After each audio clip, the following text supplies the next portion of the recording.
Бога не видно, но я его вижу. В зрелости яблок, в спелости вишен, в ливне и стуже и в красках заката. Бога не видно, он где-то за кадром, в детской улыбке и маминых фразах. И, рассыпаясь любовью по вазам, Бог говорит с нашим миром цветами. Бога не видно, и видно не станет. В дальних поездках и командировках, в легких касаниях, нежных и робких, в боли, в надежде и в маленьком шансе Бога не видно? О, не соглашайтесь! Бог открывает для каждого двери. Те, кто не верил, однажды поверят.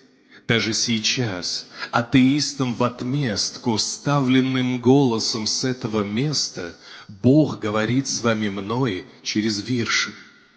Бога не видно, но я его вижу.